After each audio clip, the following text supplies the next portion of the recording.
teaching medical doctors this weird Ayurvedic system plus being a chiropractor. The only way to make that work was to get into the science. So I really dug into the evidence-based aspects of ancient wisdom, which I write about on my website. We have over 1,500 articles, all evidence-based ancient medical wisdom. Because, you could take science today and you can find coffee's good studies or coffee's bad studies. You can find anything you want. Dairy's good, soy's good, nuts are good, bad, you name it. And when you have something that's been around for thousands of years and still practiced today, and you have modern science, I kind of feel like that's a really good place for us to start when you're looking for something that is reliable in terms of your health. So that's my passion, is kind of connecting those ancient wisdom, modern science dots.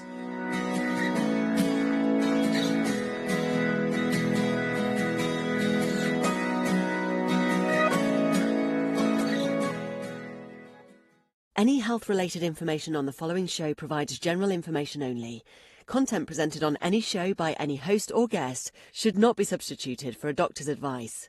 Always consult your physician before beginning any new diet, exercise, or treatment program.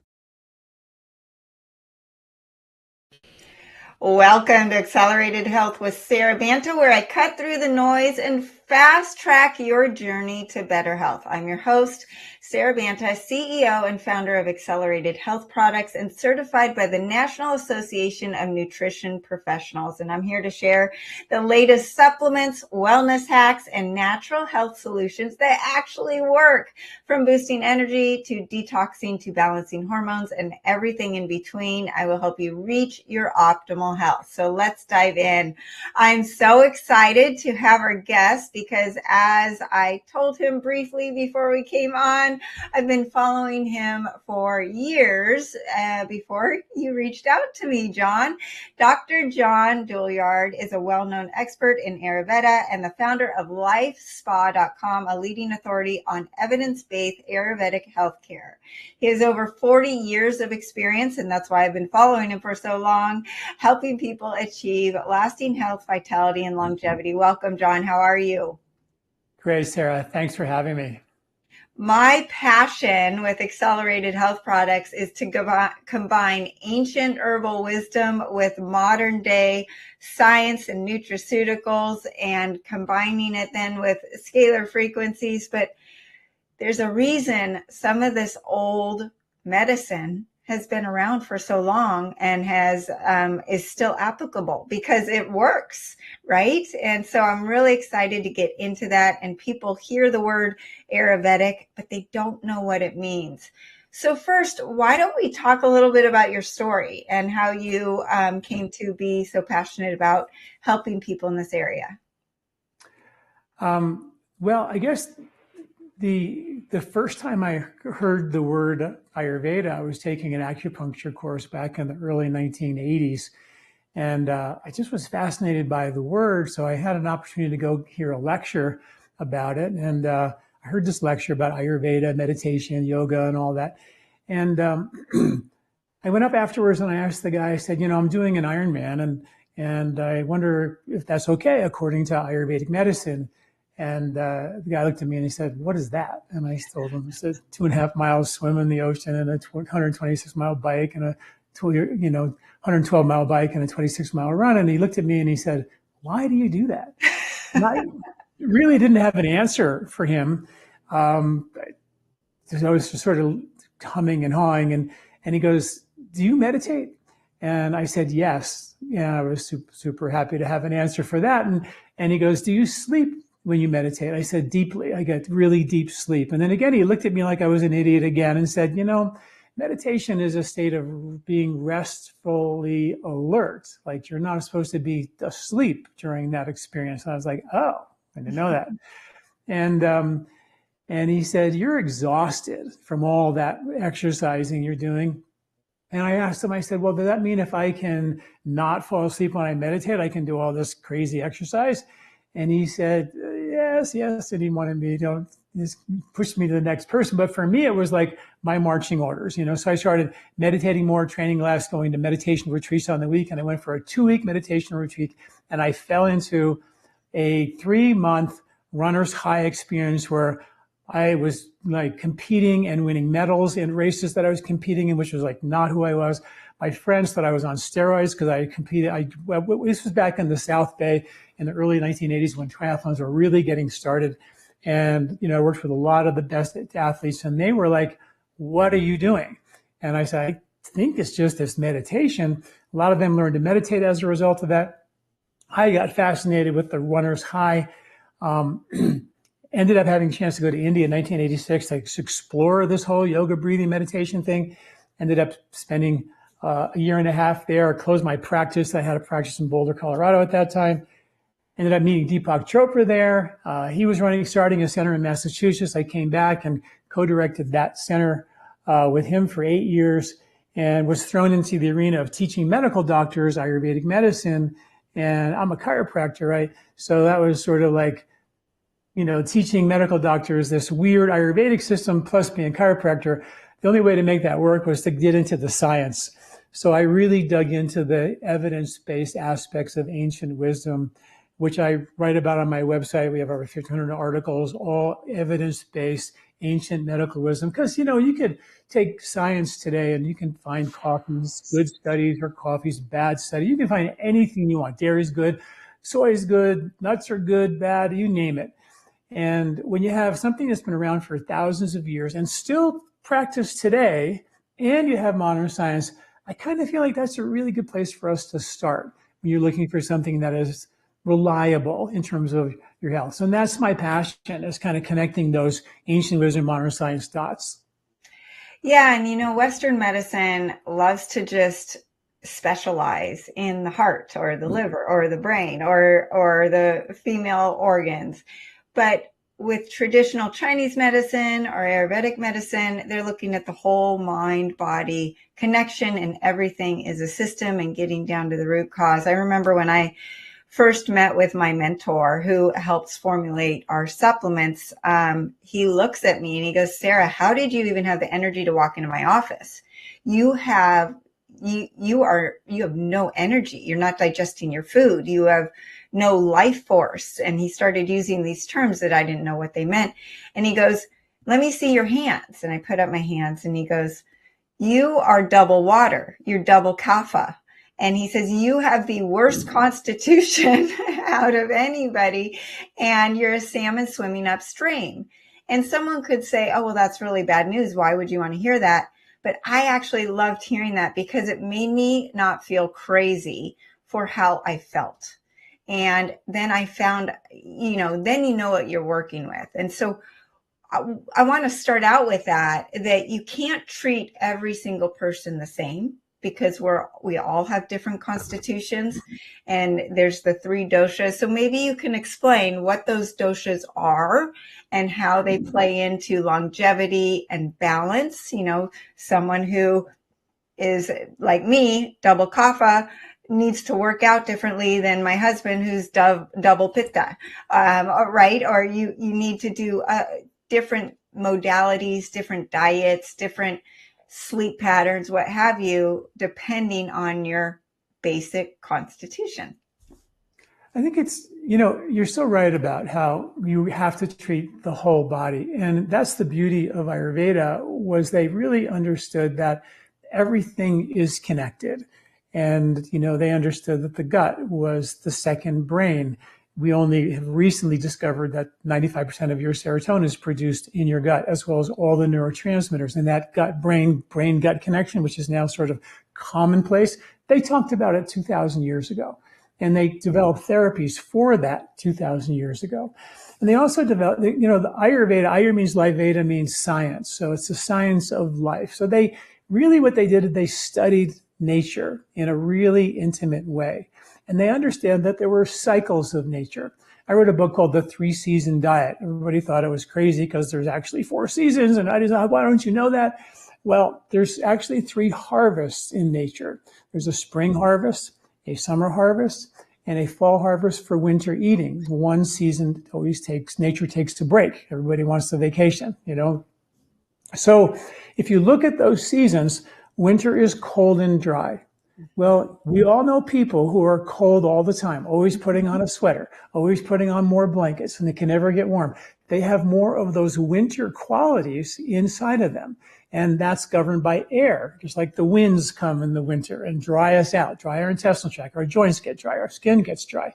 And so those are the folks who have a lot more dryness. Now, your husband, he has a lot more of the summer qualities in him. So he's hot and fiery and competitive and driven and maybe even gets more inflamed and maybe even gets more heartburn, because those are all things related to too much heat in the body, right?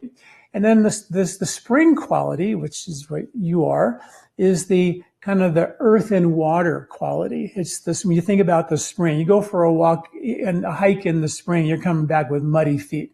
The earth holds on to more water in the spring, and we hold on to more water in the spring. So if you have a constitution that has a lot more water in it and a lot more earth in it, you're going to be more tendency to be kind of heavier set, hold on to water, maybe be more congested, those kinds of things. If you're a summer, we call it pitta body type, that means you're going to have way more heat in your body and more of these pitta kind of qualities, or what is called more fire in your body.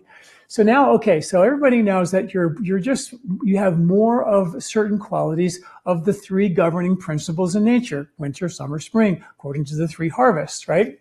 So then you say, well, what do you do about that? Well, nature had a plan. And the plan is, in the winter time, when you have a cold, dry body type, if you're eating cold, dry foods like cold, ice cold smoothies and ice cold blueberries, then you're making a cold body type in a cold season more cold by eating more cold foods. Where the squirrels who are outside in the winter eating nuts and seeds, they know what they should be eating. They're eating a higher protein, higher fat, higher insulating food that's naturally occurring during the winter months. Nature will always give you the antidote in its harvest for the extreme of each season. So in the summer, you're going to get more cooling fruits and vegetables to put out that fire, excess heat. And in the springtime, when it's a muddy, rainy, congested allergy season, nature provides the bitter roots that your deer are digging up in your lawn, those spring fluorescent greens, which are rich in chlorophyll, that actually clean the villi of your intestinal tract and get rid of any intestinal mucus, which can also breed to respiratory mucus, because those two microbiomes are bidirectional. So nature had a plan. So when you understand that we should just be eating in season, which is like the most logical thing anybody could ever think of, because that's how everyone did, you would just, what we did was, I wrote a book called The 3-Season Diet, which you basically take a grocery list for the springtime, which is this grocery list. It's free on my website. And you just circle the foods on the spring list, is all the foods harvested in the spring around the world.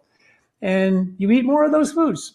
The ones with the asterisks are the superfoods for that season. And now you're getting not only the right food for the right season, but if you eat them in an organic way, or whole herbs as opposed to sterilized extracts, which have alcohol in them, you're getting the natural occurring microbiome, which are on your foods and your herbs, to inoculate your gut with the right bugs for the right season. And those bugs have been shown to, in the wintertime, the microbes are different in the soil and on your food than in the spring. And the bugs in the winter boost immunity. The bugs on your food in the spring decongest you. The bugs on your food in the summer help you dissipate heat. So it's just diving deeper into this deep understanding of knowing that nature really had a plan. And this is not our Indian medicine. My teacher taught me and said, this is universal medicine. This is not like only Indian, kind of Indian subcontinent does this. These are just laws of nature that apply to every culture, every place on the planet, which is what I really believe makes it so beautiful. And what's so sad, because everything you're saying makes sense. It just makes sense. There's no argument to that. But in the modern day food supply, 70% is processed food, right? And so we don't even, as a people, connect to our food because it's so ultra processed. It's in these plastic packages. And that's even to say a funny story. This last winter, my daughter does our marketing for me. I go, get me a watermelon. She looks at me and she rolls her eyes and she says, Mom, it is not watermelon season. And I'm like, you're right. But there you go. Watermelon's a very cooling fruit. It's very good to cool inflammation in your gut if you've got any inflammation down there. But that makes more sense to have during the summertime when it's hot, and soups and warm foods during the winter. But with this modern day food supply being totally disconnected, no, you wonder why everyone's got leaky gut, which is causing anxiety and depression to be, at skyrocketing levels. And all of these chronic diseases, inflammation is higher than ever. Histamine responses are worse than ever. I just had a client this morning say, Sara, I actually have cleaned up my diet and I feel like I'm more sensitive to foods now than I was 4 months ago. And I said, well, we're getting into the summer allergy season. You've got new allergies. Most people, due to the spike protein and the environmental toxins and all that's going on in our modern world, has increased histamine response. So you have to be even more vigilant about what you put in your mouth, like you're saying, and according to the way nature intended. Right? This goes right into what I call bubble wrapping our diet. Because of all the processed foods and the stress that we're living that is so out of control compared to, say, think of a hunter-gatherer living with this natural cycles of nature, in the forest, kind of entrained to those silent rhythms of nature, like the birds and the whales and the deer and how they migrate and live such a simple, quiet life. Well, as a result of all that stress, it actually breaks our body down. When you put pesticides on foods and you eat those foods, the pesticides kill the bugs in your mouth that help you digest certain things like wheat and nuts and seeds and grains. And it actually dials down our digestive strength. When you eat a bunch of processed foods with seed oils that are highly processed, that basically make the food stay on the shelf almost forever with not ever going bad. Like you put oil in a loaf of bread and the bread never gets hard anymore. It can be months, years later, and the bread's still squishy. The bugs don't eat it. It never goes bad. When you eat that food, those oils that your microbes normally would eat, they don't want to eat that highly processed oil. They don't even know what it is. All that garbagey oil goes to your liver, creates bile sludge, and that completely dials down your digestive strength. So all of a sudden, you don't have the digestive strength to digest hard to digest proteins like wheat and dairy or nuts. And then you go off of them for a little while and you feel a little better. But then all of a sudden you can't eat the next grain, or you can't eat the beans or the lectins or the oxalates or the goitrogens or the nightshades. Next thing you know, you're bubble wrapping your diet. And that is a problem because studies show that when people, just take wheat, for example, when people eat wheat, compared to people who don't eat wheat, but they're not, celiac, they have 4 times less mercury in their blood than people who are gluten-free but don't have to be. They have significantly more good bugs, less bad bugs, and more killer T cells than people who don't eat wheat. They're gluten-free, but they don't have to be. So what happens is those harder to digest foods, the nightshades, the oxalates, not in massive quantities, they're seasonal. They come at different times of the year, but they create a little bit of irritation in your gut. It's a hormesis effect. That's what creates our gut immunity, which is 70% of our immune response. You take those foods away, you feel better. You bubble wrap your diet. It feels great. But then another problem comes. I can't eat this one and this one, this one. Next thing you know, I can't even eat rice and beans, which is what my patients can't eat anymore. And that's the staple for pretty much half the world is eating rice and beans. You take that out of the diet, half the world perishes. But we have here in the West, people can't even tolerate a simple meal like rice and beans. There's a really crazy study to kind of prove this that was amazing. It was with the Amish kids. And the Amish kids had the lowest rates of asthma on the planet. And their genetic cousins called the Hutterites also came to America and became dairy farmers, but they became sterile stainless steel farmers. And the Amish kids were running barefoot in the barns with cows as pets and breathing in all the barn dust. And they have the lowest rates of asthma, and the Hutterites had the highest rates of asthma. So like, what a perfect genetic testing pool, really, right? And they kind of went into the barns and they tested the dust in the barn that these kids were breathing in. And they found out it was the dust that was creating a little bit of irritation in the respiratory tract to cause an immune response against them ever getting asthma. And to this day, they have the lowest rates of asthma. This is why we can't continue to bubble wrap our diet and just keep taking stuff out. Of course, you feel bad eating a food, don't eat it. Right. But then let's go back and fix the problem. That was the Ayurvedic kind of mindset. Hey, let's reboot your upper digestive strength. Let's troubleshoot where your digestive system is broken. Is it the intestinal lining? Is it the microbiome? Is it the lymph that lines your intestinal tract? Is it the liver, gallbladder, pancreas, duodenum? And then we have a questionnaire. We have a quiz called the Digestive Health Quiz that you can take and then asks you questions about every part of your digestion and gives you herbs and foods to fix those weak links. And that's what we're not doing. We're just saying, well, don't eat this and don't eat this. And the list, as you can see, right, has been getting longer and longer and longer and longer. Can't eat tomatoes anymore. Can't eat, zucchini. Just like, wait a minute. Let's stop doing that, because when you take those hard to digest foods away, you take the hormetic slight irritation that creates gut immunity, which is bidirectionally linked to respiratory immunity. And do you think that inability to digest a wide variety of foods had anything to do with our lousy response to COVID or lousy response to the vaccine? And that might be a whole different story. But the idea is that we have a compromised immune response because your immune system starts in your digestive system. And that's, I think, the piece of the puzzle that we're missing. We just say, take out this food, blame the food. And yes, there's glyphosate, but there's enzymes in your intestinal tract and in your gut and in your lymphatic system called DPP4 that will break down glyphosate and break down wheat for you. Mm-hmm. So in small amounts, we have the ability to get rid of heavy metals and these things. But if you obviously overwhelm it, clobber the intestinal tract with pesticides, which kills the microbes, of course, we're going to have trouble. But the body can heal if you do the right things and reboot it with whole foods and natural herbs to restore function. Well, it's just like exercise. Exercise is a hormetic stressor. It like little bursts of it is going to tear down your muscles. So then your muscles rebuild and become more resilient. So it's the same thing. But I feel like today our immune systems and our systems are so under attack that any little piece of glyphosate or wheat are just going to explode an autoimmune inflammatory response and everyone backs off.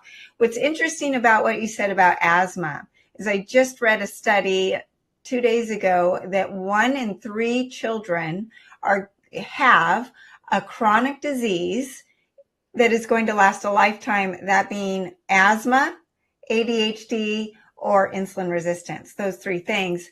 And you go to the doctor for your asthma and you get a medication that's going to actually cause leaky gut that's going to worsen your asthma. And so that's where your philosophy in Ayurvedic medicine is looking at the whole body as one and seeing what we can remove, what we can use to build and strengthen the constitution where there are weaknesses so that the body can heal itself. And I agree, I have a food list where, cut out the oxalates, cut out some of these other foods. But my goal is that you're able to heal and then reintroduce them. Because if nature has created these foods, there's a reason. But even within my space and our space where people are eating organic, they're eating fruits and vegetables and wild meats, they're not paying attention to the seasons. We're getting our foods from Mexico. We're getting foods from South America where, their seasons are different than ours. We're getting things from New Zealand and Australia. And so when you don't eat locally, then you're not necessarily eating the foods that are meant for your microbiome at that time of year. And you talked about seasons, but it just goes along with the local versus global food supply. It's true. And the neat thing about what Ayurvedic medicine did is they took all the foods globally And they actually mapped out the qualities of that food. So in the wintertime, you want foods that are sort of what are called sweet, sour, and salt. Heavier foods, oily foods to help balance the vata, that crazy air that drives you out. In the summer, you want, sweet and bitter and astringent foods to cool the body down. And they could be from anywhere in the world. Like an avocado doesn't grow here, but we know it has that heavy oily property that can balance your vata. Bananas will do a similar thing for the winter time. Bitter roots like ginger doesn't always grow around here, but it's really good in the springtime to decongest you and those kind of things. I think the other piece of the puzzle is the lymphatic system. In Ayurveda, the lymph is the first system we evaluate. And the study of the lymph in Ayurveda is called rasa, and the study of longevity is called rasayana. So literally the study of longevity is a study of the lymph, which is an amazing system. It's the one that carries your immune system, takes out the trash, and delivers fat for baseline energy to every cell of your body.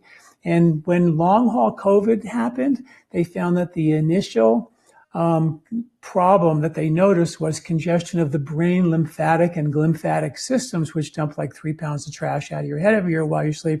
And the response to COVID and the vaccine created congestion of the brain lymph. And when the brain lymph, which is your master computer, doesn't know how many fire trucks to send to the immune fire on Main Street, it can send too many or too little, and that can create a host of problems, mood issues, autoimmune issues, immune compromise issues.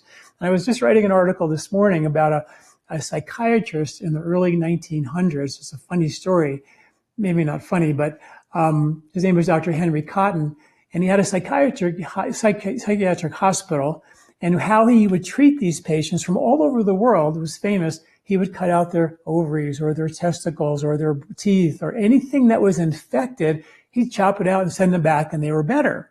And it was like, what? How does that make any sense? It's like, and then in 2013, a Journal of American Medicine article came out and said that mood-related concerns, psychiatric problems were significantly increased by 65% when folks had an infection, and 45% when they had an autoimmune concern. So when you have an infection, that affects your lymphatic system, which carries your immune system. So he was just chopping out all these lymphatic congestive areas of your body, proving the connection between your lymph and your mood. And of course, the lymph relates to so many other concerns. We actually have a lymph quiz. Like if you have swollen rings on your fingers, rashes, skin concerns, extra weight around your belly. That's where all the lymph is around your belly. I did a podcast with interview with David Perlmutter, who wrote The Grain Brain. His whole concept was it's the wheat that's causing the brain to become congested and causing Alzheimer's, because his dad had Alzheimer's.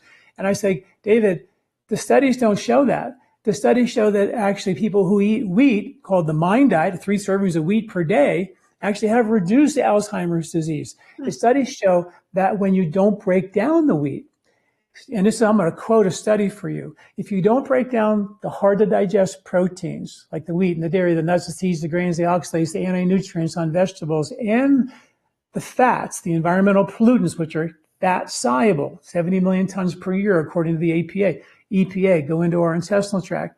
If you don't break them down completely, they'll go undigested or incompletely digested into your intestinal tract. They will be too big to get into your blood. They'll get uptaken into the collecting ducts of your lymph, which is the garbage can. I wish it was your toilet, which was the garbage can, but it's not. And that gets into the lymph around your belly, and that causes extra weight around your belly. Gets into the lymph, your skin-associated lymph, gives you rashes and hives. Gets into the brain-associated lymph, the brain lymph and glymphatic systems, which dump 3 pounds of trash out every year while you sleep. And that causes cognitive decline and brain fog and anxiety and inflammation and infection and all these concerns. So the real cause of this is not the wheat. It's the inability to break it down. And if you can then troubleshoot where it's broken, why it's not being broken down, whether it's a stomach issue, a liver gallbladder issue, and fix those concerns, well, then you can actually start bringing foods back into your diet. And even the harder to digest ones will provide you that minimal hormesis to strengthen gut immunity, as opposed to overwhelming your gut with foods that didn't get digested, and then overwhelming the lymph and overwhelming the brain and the skin. And now your body's just dumping trash out through your skin or through your vasodilation in your brain, a migraine headache, or through your joints and creating problems there as well. So it's really interesting if you track it down to the source. You go, wait a minute, if I just fix digestion, I'm going to detox better, I'm going to assimilate better, and I'm going to feel so much better. And obviously that study was the study of longevity for thousands of years. And we don't talk about how well the body takes the trash out as our longevity agent. We just live in the mitochondrial world these days, which has a lot to do with Ayurveda as well. But if you don't have good trash removal in your body, you're going to pay a price. Well, like I always say, it's not just what you're taking in nutritionally, it's what you're getting out, right? We've got to get rid of the junk, and we have to feed our bodies and ourselves the nutrients. What you're saying about the lymph makes so much sense to me as a double kapha. Taking your rings off your finger, that is my number one sign. Okay, Sara, how's your swelling today? And I love lymphatic drainage. I do a lot of that, and I feel better. Whenever my lymph feels backed up, I feel stuck. I feel like everything, my digestion's stuck, my brain's stuck. I feel like I can't breathe. And when everything's flowing, I'm flowing. I'm flowing mentally, physically, emotionally. And so it just makes sense that lymph is so connected to your mental health, which I wanted to talk about. Would you say that is the core cause of mental illness today? There are so many good studies linked to congestion of the brain lymphatic system causing poor sleep and cognitive decline and all types of mood-related issues.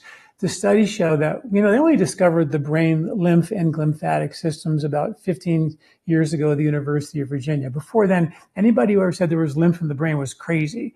But Ayurveda said there was lymph in the brain 2,500 years ago, wrote about it in their text, which still exists today. And they actually developed therapies to clean out your brain lymph and lymphatic systems. And studies show that when that system is not draining well, and therefore you're not sleeping well, it's linked to anxiety, depression, cognitive decline, inflammation, infection, and autoimmune concerns, all because the master computer can't take its trash out. And you know what the number one pump of the entire lymphatic system is? Your diaphragm. And in one recent study with elite athletes, 91% of them did not have a diaphragm relaxing and contracting fully.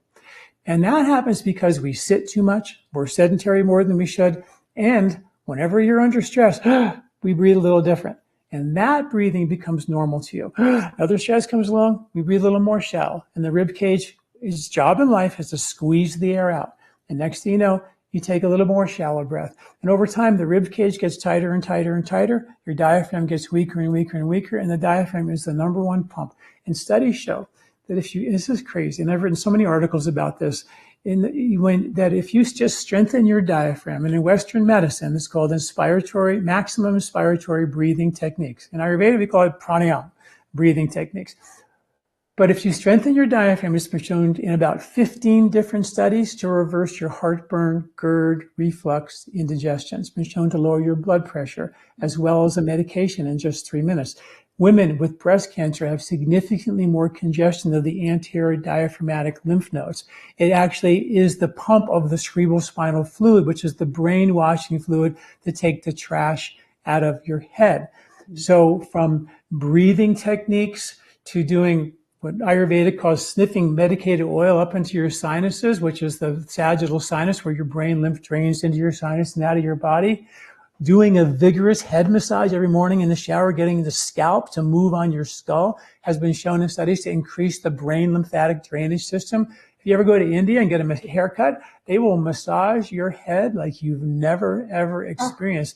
And that was a tradition to get the whole brain lymphatic system moving for you. So these ancient practices have like so much science, but who goes to the doctor and what doctor says, oh, you've got heartburn, you should just do this breathing technique. Really, I mean, no one tells you that, but in their own medical journals, there's 15 studies to show it'll reverse your heartburn. We have an article called Breathe Away Your Heartburn and many other articles to help people get this rib cage and diaphragm moving. And that is the major lymphatic pump, which is the key to our longevity. I was coming out of a restaurant about a year ago, and about 4 or 5 elderly folks in their 90s were coming out, and they were very frail. And I was helping them get out the doors. We were like 2 doors, and their mouths were open. They were really frail. And I was like, golly, if someone would have just told them that they would breathe 5 minutes a day, that it would have reversed their blood pressure.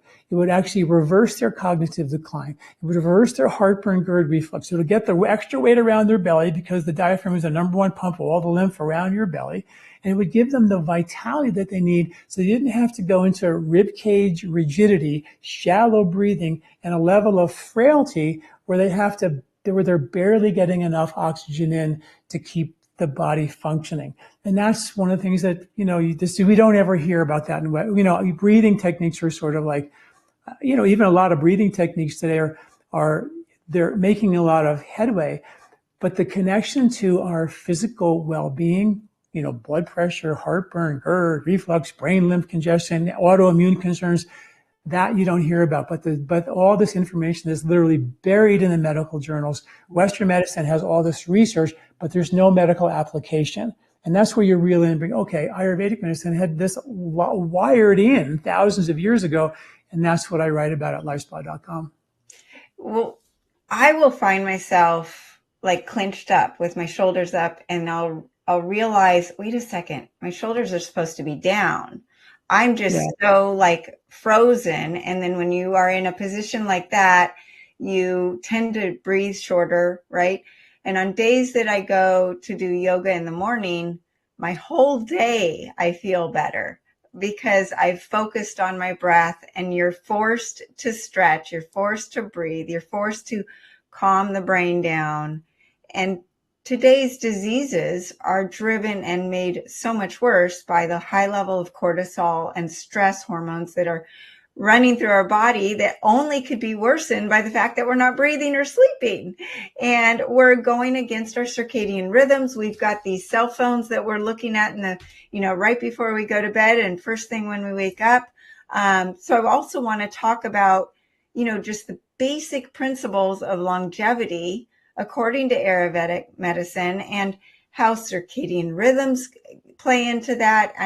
We touched on lymphatic, and anything else that you think is essential for today's world, because we're so removed from nature. We're so removed that we don't even know what is real, right? Yeah, I don't even know where to start. There's so much to say there. So I wrote an article frustrated about the chronic, and you must see this in your practice as well. So many patients have metabolic syndrome, which is high blood pressure, high blood sugar, high cholesterol, extra weight around their belly. And many of my patients, I'm sure yours too, a lot of them are really healthy. They eat really well, and they still go to their doctor, and the doctor says, you need a statin. And they're going like, and you go online, you go, I shouldn't do a statin. I should do a statin. You just don't know. So I tried to I dug into the research of what causes insulin resistance and blood pressure and blood sugar and all that. And you know what? The elephant in the room was stress.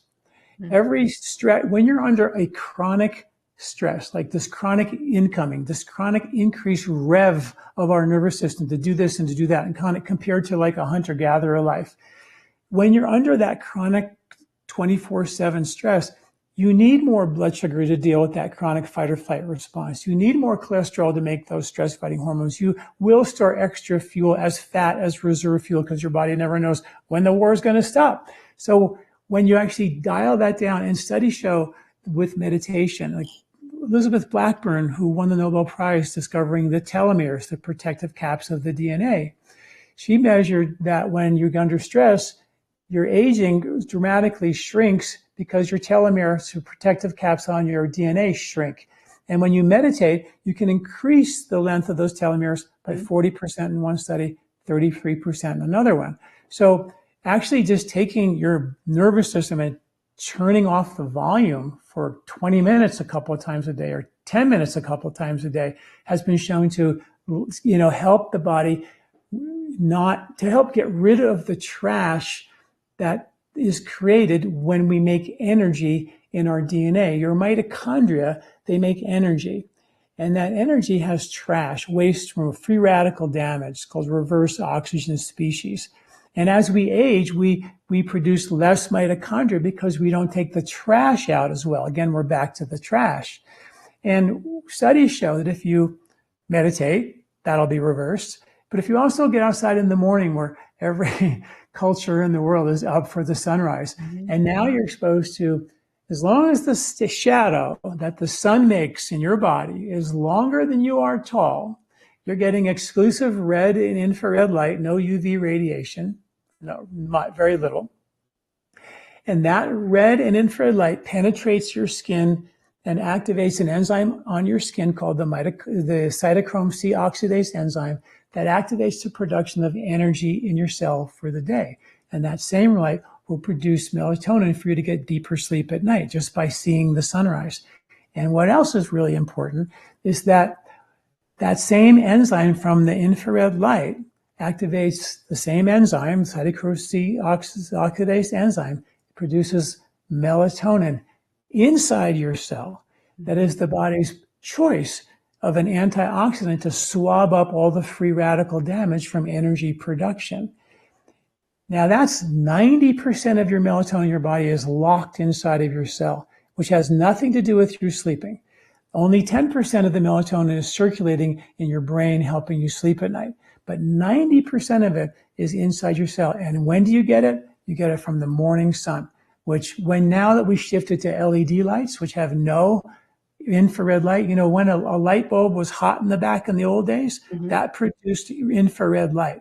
And that infrared light we had in our houses. So it wasn't like a massive deficiency, but now we don't have that anymore. It's illegal. So we have this massive infrared and red light deficiency. So we have to mitigate that the very best we can. And that morning sun is medicine for us. And that's just a simple thing, is just getting outside or going for a walk in the morning, or, traditional culture would meditate in front of the sun, in the morning sunrise, or do sun salutations, or just go for a walk. But it was something that all our ancient cultures, our farmers, not that long ago, they were all up with the sunrise. They were all out there digging ditches in the morning before it got too hot. And we don't do that anymore. So there's like simple things. Our biological clocks turn on and off at different times of day. We know that they turn on in the middle of the day for eating. They know they turn off at sunset, so that's where we shouldn't be eating.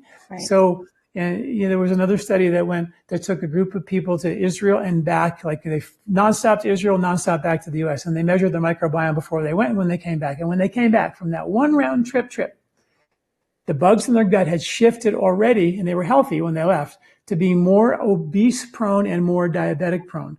They took the bugs out of those humans and they put it into healthy mice, and in short order, those bugs were eating during the day as opposed to being nocturnal, and their bugs quickly shifted to being more prone to diabetes and obesity. So our, nature, Ayurveda is really about aligning your biological clocks and nature's circadian rhythms by living in harmony with nature. I'll give you one last tip and I'll stop. There was two studies done here in Boulder, Colorado, CU Boulder. Took a bunch of healthy Boulder people, checked their melatonin, their cortisol, their circadian rhythms. They were completely out of whack. Their biological clocks were going off at all different times. They took them into the mountains, no cell phones, no electricity, up with the sun, in bed with the sun. They reset their biological clocks and their circadian rhythms in 1 week, 100%. They did a second study with a group, same results. They were all out of whack. Took them for a weekend, the 69 restoration of their biological clock and circadian rhythms. So we can do that. We can take a no artificial light weekend.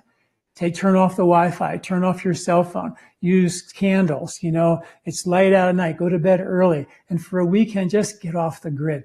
And that alone in your own home will reset your biological clocks. Just turn off all these lights and see what happens. See how you feel.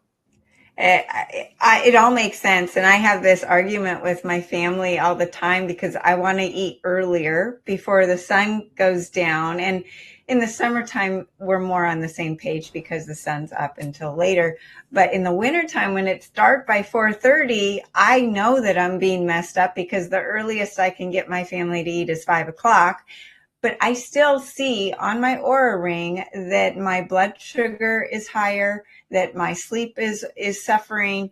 And when you are eating during the waking hours of the sun, your body knows, and your blood sugar will stabilize. You will see a whole host of things change in your body as you are more in alignment with the circadian rhythms of what you're supposed to be doing. So there's no doubt. I mean, N of one, I can tell you that you are correct. So I can't believe we're out of time. There are so many things we could talk about because I just, what you're stressing is, number one, there's a ton of research behind this. Number two, this philosophy has been around for thousands of years for a reason. Otherwise, it would have been gone by the wayside and we would have forgotten about it. It works. And in a day where modern medicine is failing us and we are sicker than ever and people are suffering more than ever, it's just a time to really say, hey, if what I'm doing is not working, let's maybe try something different and pivot and look to some of the more ancient herbal wisdom and see what it can do for us. Because everything that you're saying makes sense, and it makes sense with nature. It doesn't have to be a religious thing or a continent thing. It's global, it's universal, and it applies to everybody. Yeah, you're so right. And it's so simple, and it's definitely not religious. It's just, living how our ancestors have lived for millions of years. And our modern culture has really, lost its way. And we didn't realize the elephant in the room was this crazy go, go, go, go, go lifestyle. And we never get a break. You wake up in the morning, you're on your phone, go, go, go, go, go, until you actually turn your phone off before you go to bed. And that's not natural. It creates just enough of a rev to keep the body in a slightly fight or flight state. We've just gotten numb to it and used to it. And we have to give our body a chance to completely reset. And that would be prayer or meditation or a walk in the woods or sit by a creek and just go to sleep. But just give your body the ability to turn off the volume on a regular basis, not just when you sleep, but during the day as well. We need those resets. I love this. Well, Dr. John, where can people find you and your books? Yeah, you go to my website at lifespa.com, lifespa.com, and there we have a store where all of our Ayurvedic herbs and all my books and tapes are there. But also we have over 1,500 Ayurvedic modern science articles. You just type in your health concern and read article after article about your concern if you want to learn more, and all that's for free. So check us out at lifespa.com, and I'm also on all the social channels if you want to follow me as well there. Thank you, Sara, for having me. It's really been an honor. This has been so much fun. You're right up my alley. So I truly enjoyed this, and we definitely will have to do it again. So thanks for coming. Perfect. I'd love to. I don't know about you, but this really strengthened and confirmed my belief in ancient herbal wisdom. And I'll never forget when I first walked into my mentor's office and he said my constitution was the worst of anybody's he's seen. And there's a way to rebuild me. And through Ayurvedic medicine and through traditional Chinese medicine, we were able to take my weak constitution and optimize it. And I no longer have those aching joints and the water retention and the hair falling out and all of the slow digestion that was innate to my constitution. I've overcome it through diet, through supplements, through exercise, through the right things for me. And it's really a great lesson that everyone is individual. You need to treat your body differently than someone next to you. And you might need to be eating foods differently throughout the year or according to your current state of health, whether you are fighting a virus or you're feeling amazing. You might have to eat different foods when you're fighting that virus. And you might be able to get away with eating certain foods during that thriving period of your time. So it's not about just about your genetics. It's about your epigenetics and your current state of health. And with Accelerated Health products, we combine, and that's what I love about our company, is we combine ancient herbal Ayurvedic herbs, but that have strong life force, because you can get herbs like ashwagandha, for instance, that you've all heard about, from really dead sources that have been torched in the sun, and there's no life force to that herb. And you can have an herb just sprinkled into a supplement, just so we call it fairy dusting, so that we can put it on the label. That's not us. At Accelerated Health products, in our formulas, we use Ayurvedic herbs that have the maximum life force, that are coming from nutrient-dense soils, and we use concentrations up to 10-1, which means there's 10 pounds concentrated down into 1 pound of herbs, whereas a lot of companies use 1-to-1 ratios, or maybe 2-to-1, or maybe at the most 3-to-1. We also then take it to a next step where we measure the life force of the synergy of the ingredients. So for instance, in the Accelerated Cognoblast, which is for mental clarity and mood and prevention of Alzheimer's and dementia, we combine Ayurvedic herbs and lion's mane and reishi and some other things with the nutraceuticals of modern day, and then we enhance it with scalar frequencies. And that combination and synergy really gives you that optimal effect and helps restore the body. So the body is the miracle. With the accelerated fast, it helps calm down your brain so that you have the energy and no stress when you want to intermittent fast, and incorporate that into your regimen.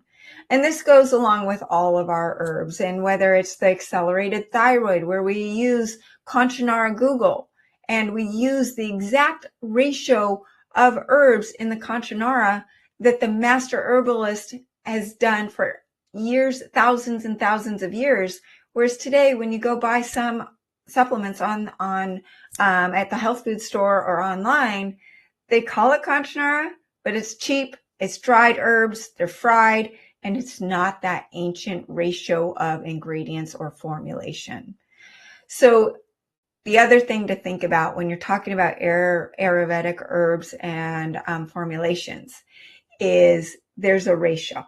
So you might see two different Ayurvedic formulations with the same ingredients, but in different orders and different ratios, and they will go after different ailments within the body.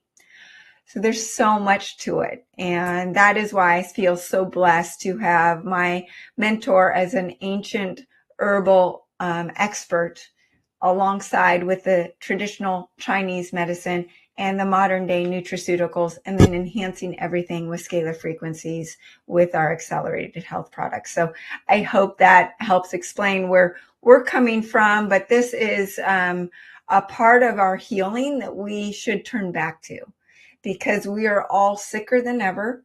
We're being failed by modern day science and a modern day Western medicine, and there's a place for it. I was in a car accident. I had to go to the doctor and get stitches. There's a place for it. But it's much better to heal and prevent ailments through this ancient herbal wisdom versus just popping a pill that is actually going to cause the leaky gut, that's going to make your mental health even worse, and the wheels start falling off. So I hope you got something out of this talk today. One of my favorite conversations and topics, because it's all right up my alley. And thanks for tuning in here. I hope today's episode really gave you those tools and inspiration to take the next step. You can join my free group coaching on Telegram, ask your questions there. You can head to SaraBantaHealth.com for all my health articles. Shop the supplements at Accelerated Health Products. And if you love what you heard today, please don't forget to subscribe, leave a review, share it with someone that needs it. It really helps me and my channel to reach more people like you. Remember, I'm live every Monday, Wednesday, and Friday. So join me next time for more ways to unlock your health potential.